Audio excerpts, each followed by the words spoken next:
So, Alex, have you read any good books lately? I've read one. I've actually read my favorite book of the year, True What? Spirituality.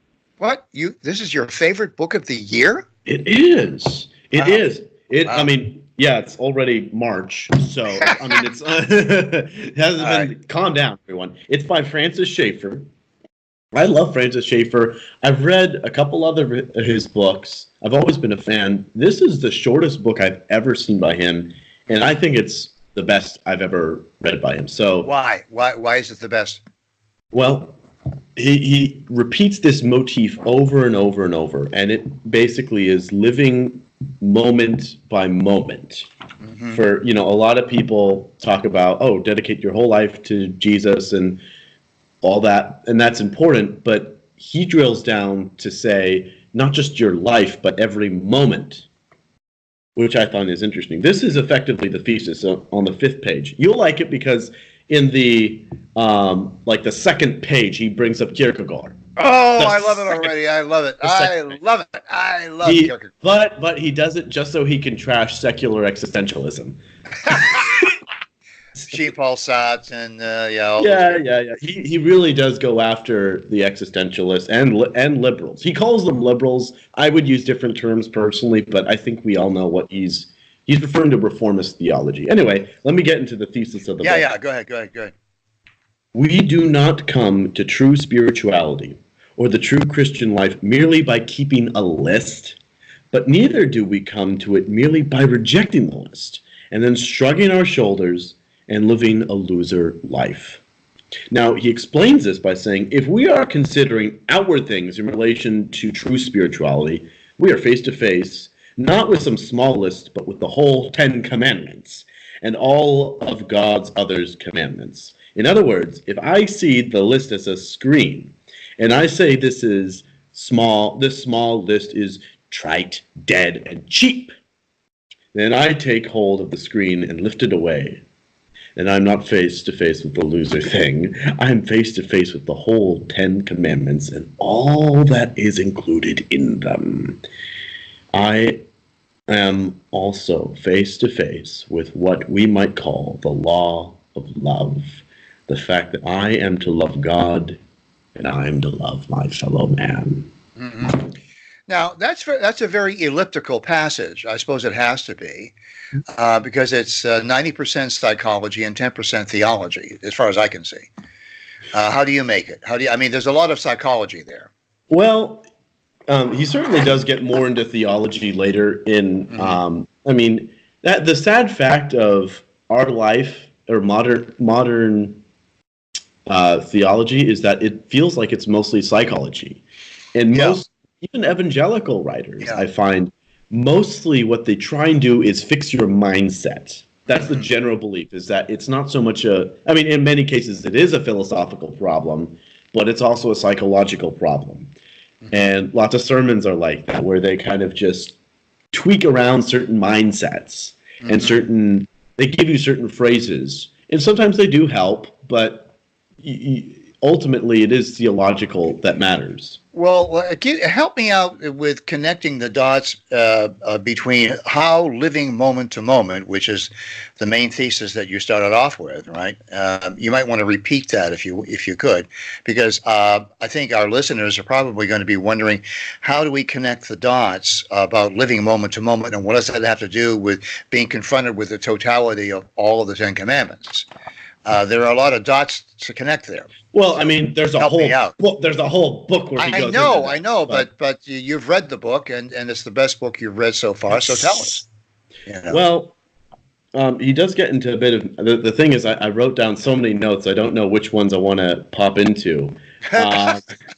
You remind me of Xavier. I know. You have Post-its in every page now? Well, what I did is I wrote every time I liked something, I wrote what it was in the back, and then I wrote what it was, like thesis, page so and so. One thing which was fascinating is mysticism. Here he gets a little bit more into theology. Good. This is from the book. Here is true Christian mysticism. Christian mysticism is not the same as non-Christian mysticism, but I would insist it is not lesser mysticism. Indeed, eventually, it is a deeper mysticism. For it is not based merely on countless experience, but on historic space-time reality. What does that mean? What does that mean, historic space-time reality? He brings up this is not the only book he brings this up. He actually has a whole book called Genesis in Space and Time. Okay. What he's effectively saying in both that book and in this sentence is the Christian theology is based on real events. It's not like a philosophy, like Plato's philosophy, which isn't based on a history. It's just based on ideas. Mm-hmm. What he's saying is that the act of Jesus dying and then being resurrected, the act of creation, those are historical events, mm-hmm. and they have a role in space and time in our mysticism and in our theology. That's what he's saying. Great question. That was an excellent question. Yeah. Well, now you've made it clearer. Now you've given me a good answer. Now I understand what he means. You are dead on right. It is an elliptical. He does every now and then he's extremely linear in other books, but this book he's like a blender, just going around and around and around, which is probably why I liked it so much. It's also very short. It's only 150 pages. Can you give us a sort of a day in the life of if we were to apply what you've read and what Schaeffer is talking about, if we were to apply this to a day-to-day, moment-to-moment existence, what would that look like? What would that be like? Describe that moment-to-moment existence of the Christian as Schaeffer describes it. Well, as he describes it, it would be it would be less of you thinking about how many people you converted or how many churches you planted, but rather what you were doing right now, how you are, and he's more concerned about the means rather than the ends, which is very, very difficult. It really is common sense, and not just the Christian world, but also the business world. Well, I gather because he's an existentialist, then what this must look like is that instead of practicing the mysticism of a monastic, for instance, or a Buddhist, where you absent yourself from the world, the kind of mysticism he's talking about is being immersed in the world. That is to say, that an examination of am I living the Ten Commandments moment to moment? Am I aware of the fact that I'm honoring one God? I don't have other false gods before me. I keep holy the Lord's Day. I honor my father and my mother. I don't steal, etc., etc., etc. Is that what he means? Is that what examining my life moment to moment means? Am I keeping these commandments? Is that it? That's as he explained in his thesis. Stop chewing your fingernails. I know. That's not what he said. That's not what he said in his thesis. Hang It's like a live chicken. I'm going to eat the live chicken here. As he explained in his thesis, it's not so much you keeping the list, but at the same time, it's not you shrugging off the list. And that's really the core gut of what Christian existentialism is it's walking that line of both understanding there's a list of commandments, but also there's the fact that those are not the ends. They are more of the means than anything else. Okay, that's helpful. That's very helpful. Yeah. That's very helpful. As a biography point for those who do not know, Schaeffer. How are we doing on time? We're into 9 minutes. We're good. Oh, okay. We got a couple more minutes. Yeah. Okay, so what he basically did is I think he got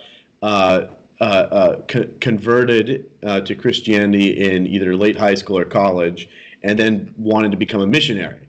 And so he went off to Switzerland and was a missionary there, founded the L'Abri Foundation. He was extremely successful, but he was not feeling any joy. He and his wife just did not feel any joy. And he also was constantly getting disparaged by the fact that the Christian community was fracturing over petty disagreements. Right. They were not cooperating. They hated each other, blah, blah, blah, blah, blah, blah, blah, and, gossip and all that horrible stuff. Right. So he actually would spend hours and hours and hours reading and walking around thinking about all this and what it meant. Yeah. And, shouldn't he have joy if he's to be a Christian?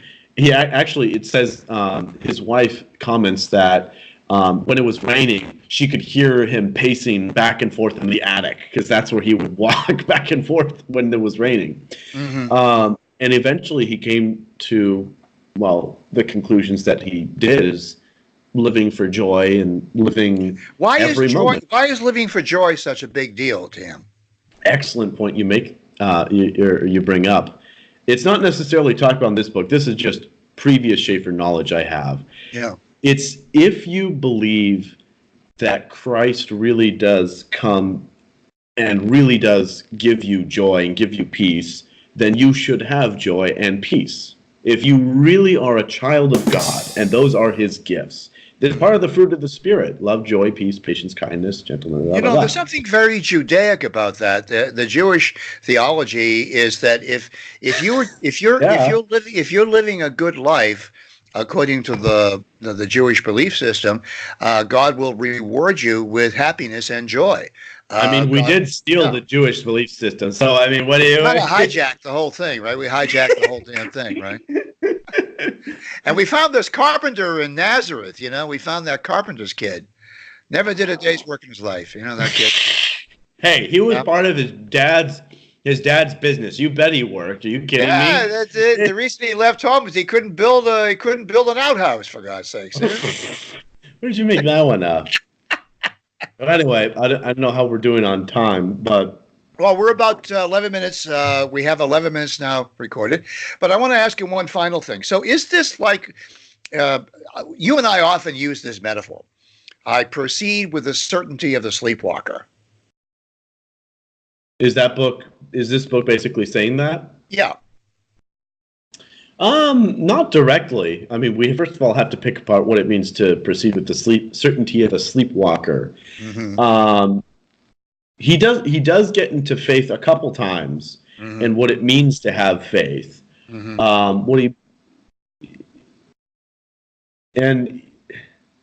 would. It's not directly drill.